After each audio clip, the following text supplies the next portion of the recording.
최근 들어서 완만한 감소세를 보이고 있었는데 집단 감염이 다시 문제입니다.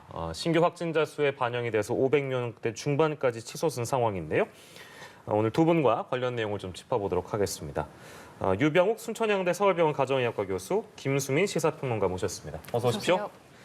네, 저희 예정대로 2시 10분엔 또 브리핑이 진행될 거라서 일단은 그 IM 선교회발 이 집단 감염 상황만 좀 짚어보도록 하겠습니다. 500명대 중반까지 치솟은 게 지금 열흘 만으로 알고 있는데 역시 가장 큰 원인은 집단 감염이라고 봐야 되겠죠, 교수님? 그렇습니다. 동부구치소 발로 시작되었던 그 집단 발병 때문에 1000명대, 1200명대가 유지되고 그 이후에서 지속적으로 나올 때도 1000명대가 나왔지만 실제 지역 감염은 800명대에서부터 완만하게 감소하고 있었죠. 네. 하지만 주말을 통해서 완만하게 300명대, 400명대를 보이고 있어서 곧 200명대로 진입도 가능할 거라고 생각을 했는데 물론 지금 한 곳에서만 발생하긴 했지만 동부구치소라든지 아니면 특정한 집단에 발생한 것이 아니라 학교는 기숙할 수 있지만 부모와의 접촉, 친구와의 접촉을 할 수 있는 공간이 많기 때문에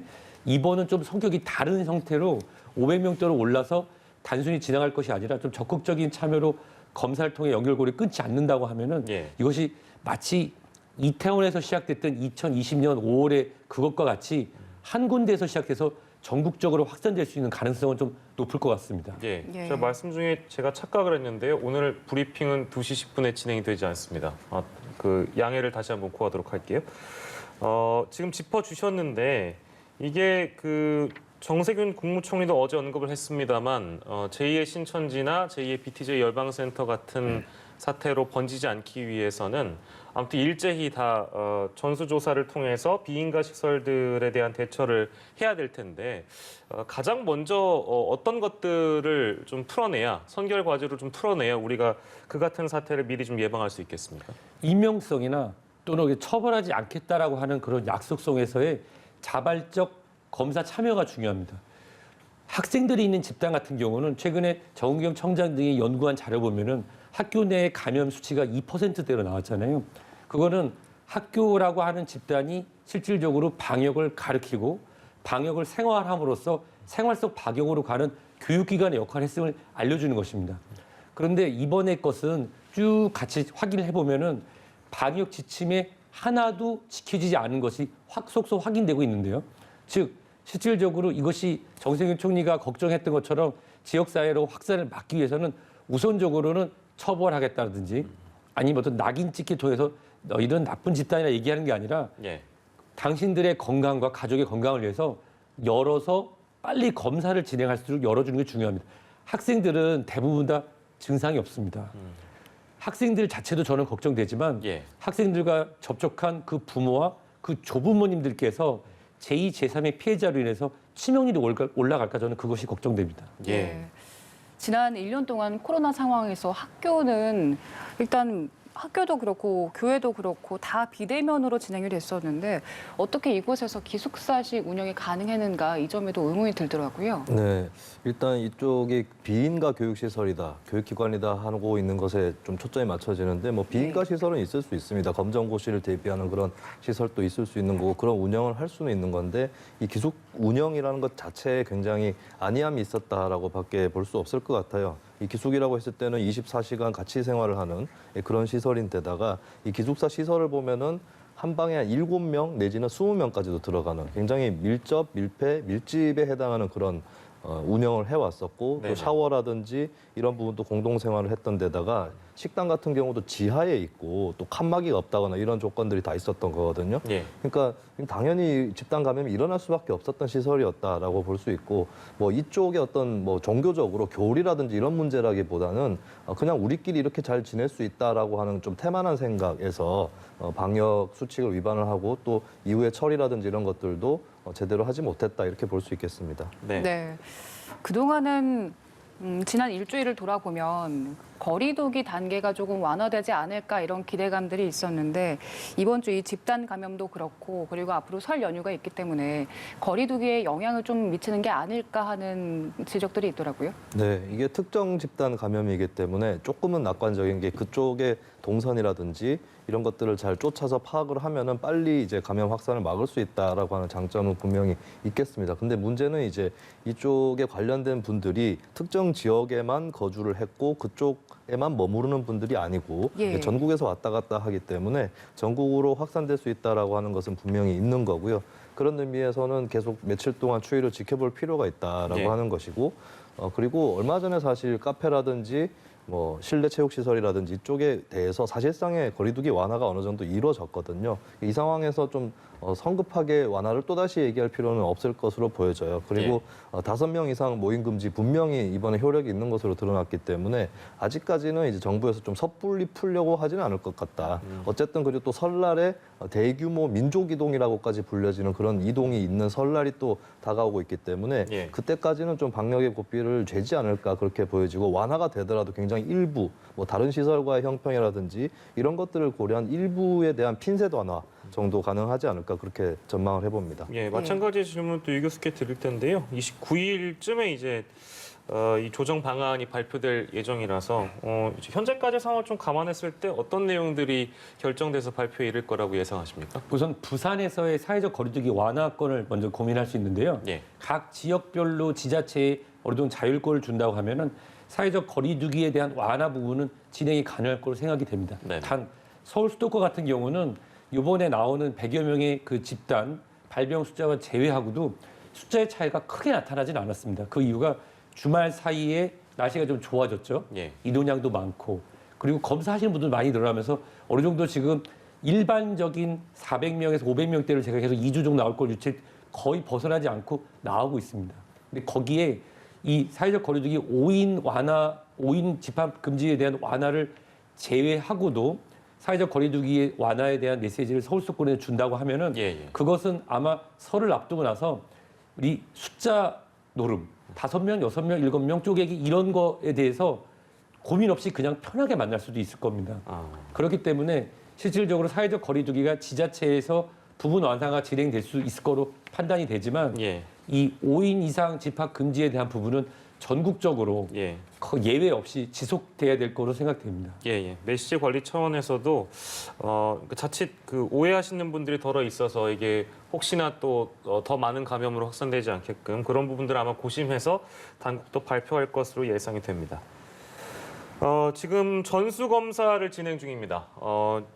이 20여 개 비인가 관련 시설들인데 이제 문제인 것은 그동안 이게 사각지대였기 때문에 파악을 당국에서 못하고 있었고 이제 뒤늦게 조사에 착수해서 지금 이 시설들에 대한 파악이 다 이루어져야 지금의 감염 사례들이 좀 더 확산이 되지 않을 텐데요. 김수민 평론가께서는 좀 어떻게 예상을 하시는지 이 사태를 신천지나 BTJ 열방센터 사례와 비교하는 우려하는 그런 분들이 적지 않은데 그렇게 되지 않게끔 뭐 당국이 노력을 하고 있습니다만 어떻게 전망을 하시는지요? 비교할 때 좀 조심해야 될 것은 어떤 예. 교리적인 부분이 문제가 되는 것은 아니다라고 하는 거. 그러니까 방역에 대한 대처의 문제 이것으로 비교를 하려면 해야 될 것 같고요. 물론 경각심을 갖는 차원에서 그렇게 될 수 있다라고 하는 것은 대비를 해둘 필요가 있을 것 같습니다. 네. 그리고 이 시설들의 특징을 보면은 예를 들면 TCS 국제학교 같은 경우는 11 내지 15세의 사람들이 들어가 있고 IEM 같은 경우는 16 내지 18세 이렇게 들어가 있거든요. 이러다 보니까 젊거나 어린 그런 연령대의 확진자들은 무증상이 아무래도 굉장히 많기 때문에 티가 안 나고 그런 과정에서 좀 통제가 안 돼서 더 병이 퍼졌을 가능성이 있는 것이죠. 예. 그렇게 봤을 때는 또 이들이 특정 지역에서 다 충당이 된 그런 인원들이 아니라 전국 각지에서 또 온 인원들이 있기 때문에 그런 의미에서는 이제 다시 전국적으로 재확산될 가능성은 상당히 있다라고 대비를 해야 될 것 같고 다시 예전에 있었던 그런 집단 감염 사태 또 일어날 수 있다. 예, 예. 이거는 충분히 대비를 하는 게 맞겠습니다. 네. 네. 특히 오늘 109명이 무더기로 양성 판정을 받았던 TCS 국제학교에서는 이분들이 장기간 동안 합숙 생활을 했지만 구체적인 운영 방식에 대해서는 아직 드러난 게 없습니다. 그리고 현재 원장까지도 확진이 돼서 접촉을 할 수 없는 상황이어서 실태 파악에 어려움을 겪고 있는데요. 일단 방역 차원에선 저희가 어떻게 접근하는 게 좋을까요? 우선은 방역 차원에서 저는 이렇게 말씀드리고 싶어요. 강하게 나가면 숨습니다. 숨으면 그것이 제2, 제3의 우리가 예전에 많이 말씀드렸던 N차 감염으로 진행되는 그게 시작이 되거든요. 그래서 우선은 열어서 오실 수 있도록 검사하실 수 있도록 해야 됩니다. 근데 여기서 우리가 비교하고 싶은 게 있는 게요. 저도 지방에서 학교를 다녔지만 각 지방에 보면은 학생들을 위한 기숙사 시설이 있습니다. 예. 대학교 또는 이제 기숙사에서 공부를 하는 특수목적 고등학교 같은 경우에서 집단 발병 사례를 기억이 거의 나지 않습니다. 예. 물론 일부 보도가 있었지만 연결고리를 잘 찾았고 학생들이 관리가 잘 됐다는 거죠. 즉 우리가 학기가 시작하기 전에 우려했던 사항을 방역에 대해서 준수하고 그리고 그걸 시뮬레이션이라고 하죠. 예비적으로 운영 계획을 돌리고 그거에 대해서 연습을 한 다음에 학생을 받았습니다. 대부분의 지금 수도권뿐만 아니라 대한민국에 있는 대학 기숙사들 다 그렇게 하고 있거든요. 그렇다면 밖으로 생각해 보면 그런 거 없이 그냥 일반적으로 생활을 한 거죠.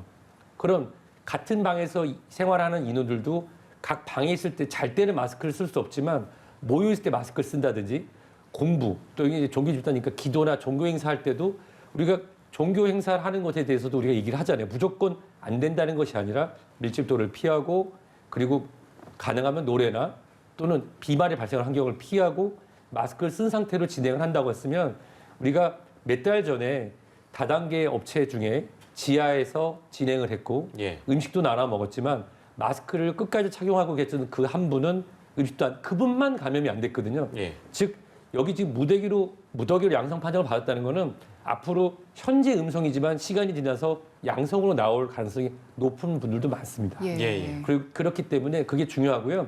그래서 그분들의 관련된 가족분들 또 주말 동안에 혹시 집에 지금 우리가 양성 판정이 됐다는 거는 지금 방역 상태의 3, 4일이 아니라 일주일에서 열흘까지의 개인 동선에 대해서 자발적인 참여를 받고 예. 접촉했던 분들 그분들이 자발적인 검사를 받을 수 있도록 하지 않는다고 하면은 이것이 어느 곳에서 나중에는 감염 경로를 알 수 없는 시작이라고 했지만 알고 봤더니 TCS 국제학교 연결고리에 있었다는 말이 일주일 뒤에 나온다고 하면 그러면 그거는 정말로 이 설을 앞두고 큰 위기가 될 수 있을 거라 생각됩니다. 예. 동선 말씀을 하셔가지고요.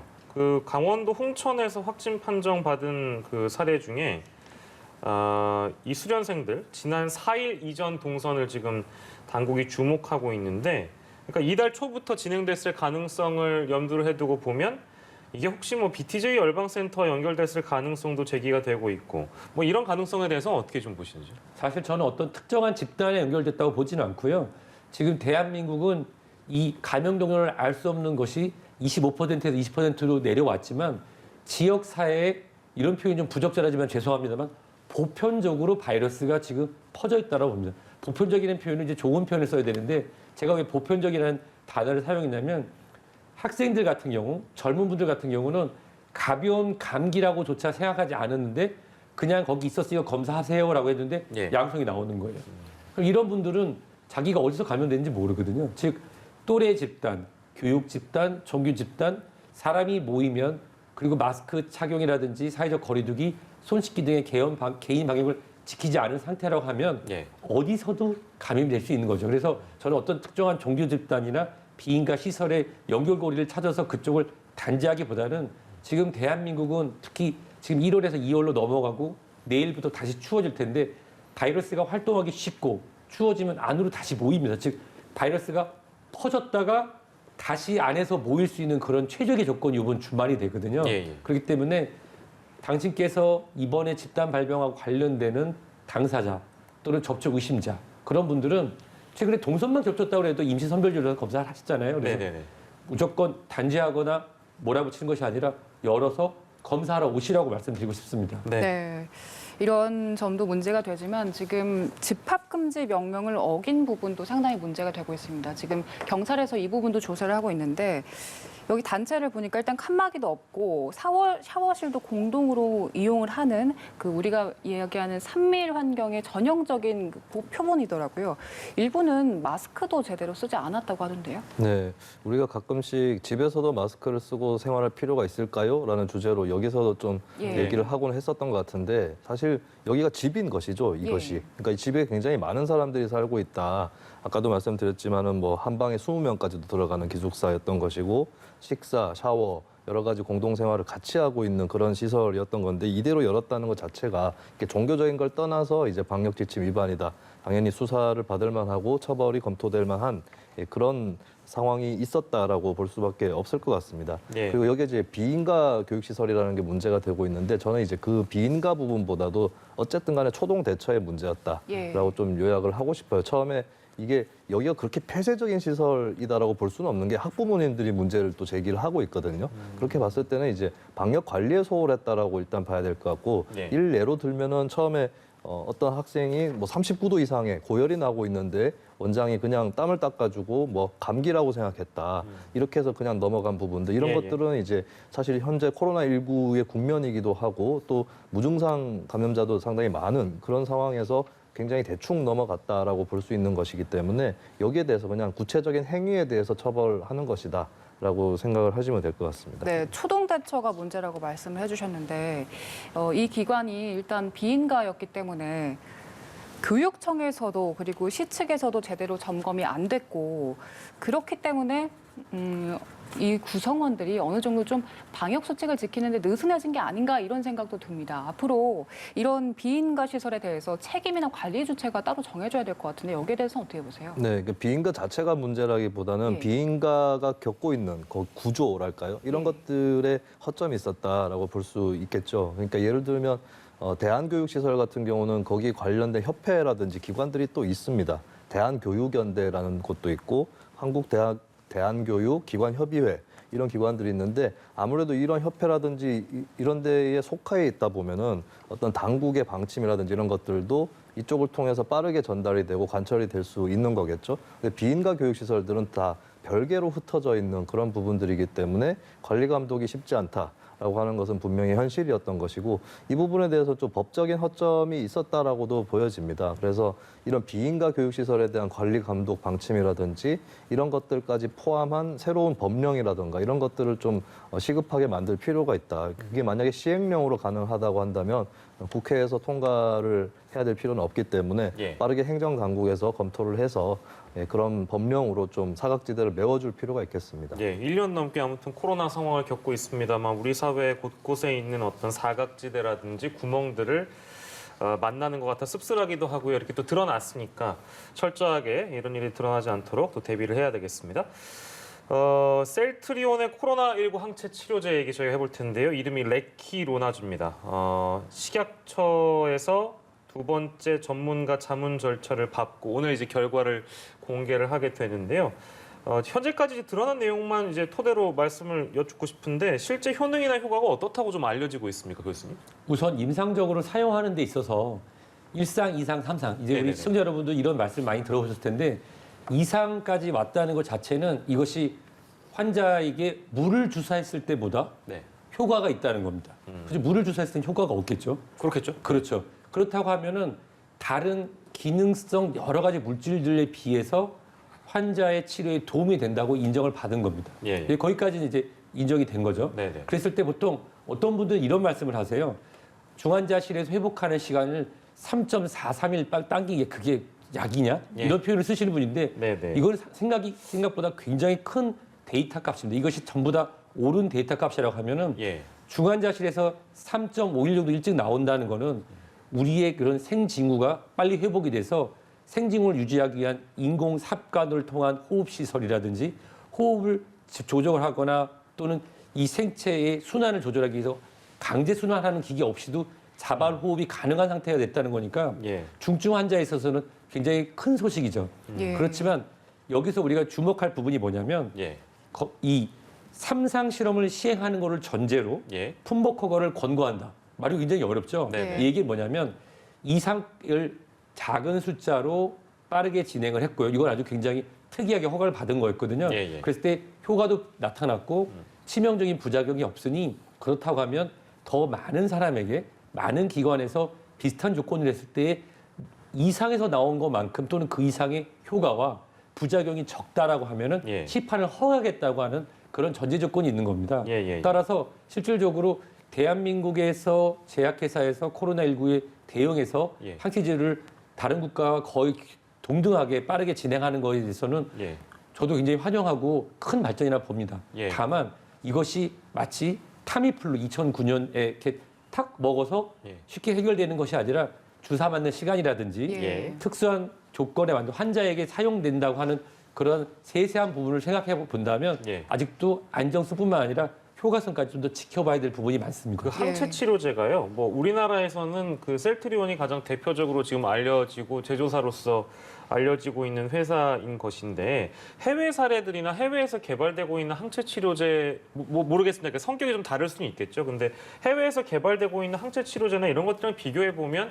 어떻습니까? 뭐 많이 좋은 편입니까? 아니면 뭐 많이 특이한 편입니까? 어떻습니까? 뭐 지금 항체 치료제의 기본은 일단은 제가 만약에 코로나19에 감염이 됐는데 증상도 없었고 14일간 생활치료센터에 다 나왔습니다. 그래서 유병욱은 건강한 성인이니 제 혈청을 뽑아서 연구를 하세요. 그래서 뽑아서 봤더니 저한테 충분한 항체가 형성돼 있었고 그걸로 쥐나 다른 동물 실험을 했더니 코로나19 바이러스 넣었더니 얘를 잡아먹어서 활동을 못하게 하더라. 네네. 그러면 유병욱의 혈장에 있던 항체를 증폭을 시켜서 예. 부작용 없게 만들어 처리를 해서 주사를 나눠줘서 치료를 해보자.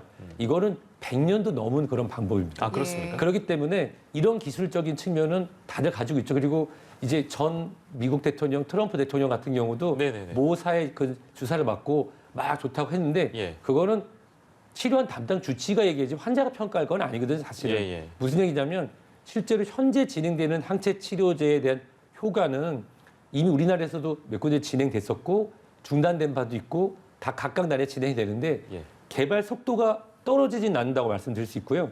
효과적 측면에 있어서는 이 항체 치료라고 하는 거는 대변이가 일어나거나 또는 중요 부위에 변이가 나타나는 경우에는 치료 효과가 떨어질 수 있습니다. 그래서 최근에는 이제 변이 얘기가 계속 나오고 있기 때문에 다른 국가의 항체 치료제에 대한 그런 직접적인 비교는 각 사가 이제 모든 그 치료와 연구에 대한 데이터를 열고 예. 1대1로 그걸 우리 헤드투헤드라고 하는데요. 붙어서 평가했을 때 우리가 비교가 가능한 거고요. 현재까지는 그 치료적 측면에서의 숫자적인 측면은 떨어지지 않고 예. 개발 속도는 떨어지지 않은 상태다라고 말씀드릴 수 있을 것 같습니다. 네, 지금까지 식약처가 허가 심사를 하고 있는 치료제는 일단 저희가 지금 얘기한 레키로나주 이거 하나뿐인데 저희가 병원 가서 직접 맞을 수 있을 때까지 어떤 단계가 더 남아 있는 건가요?